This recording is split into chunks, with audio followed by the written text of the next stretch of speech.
giờ cái nhau mưa là dữ mưa là xa xu nà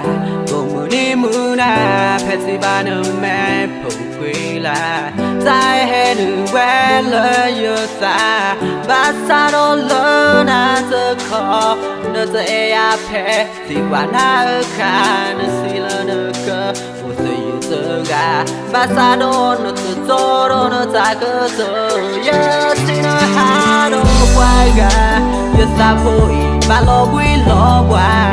nè rất khó nơ giờ dễ nhà giờ ra là nơ phó khô à nằm bên em giờ mù khá mù rất sốt ra ta bên nó dễ giờ này không lộ là giờ em ba na giờ sợ lo phá dễ đã đổ na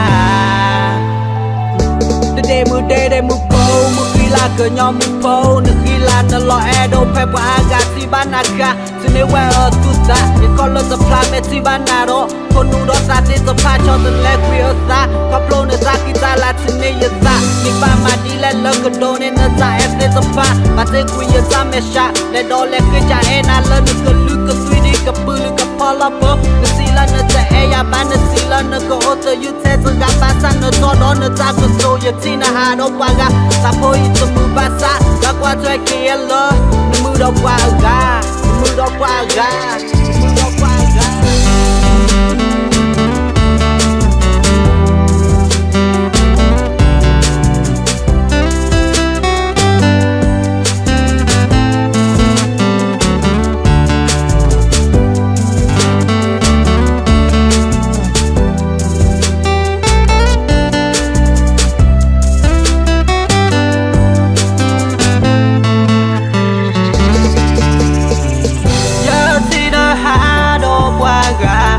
ta vui ba lo vui lo qua nè rất khó nỡ giờ dễ nhà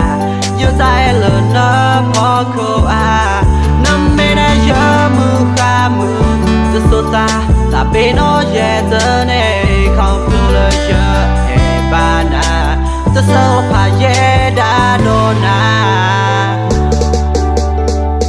mưa phô là nước gấu bao giờ nó ta chụp cầm màu sai là giờ hiện nay nên nó cái hiện nay cứ nhóc quá sai là ô đòn nay nên nó cái hiện nay cứ lừa gà mình giờ cho nên giờ phải nên giờ mấy cái nhóc mua ship ba giờ mấy em mẹ xịt cà phê giờ mấy em đã có là wapo giờ mấy em cứ nhóc xì ô plei to là cứ nhóc tuy cứ nhóc mua tất nhiên nhá là cứ nhóc qua ở trái ba sa sa cái con giờ ô là những con nên nó giờ mi ba cứ mua ya xe giờ gà cứ ô kia ya xe giờ gà sao ô mua là những con nên ô qua đa là những câu qua the low yeah cứ nhóc mua ba the low yeah crack girl not lullaby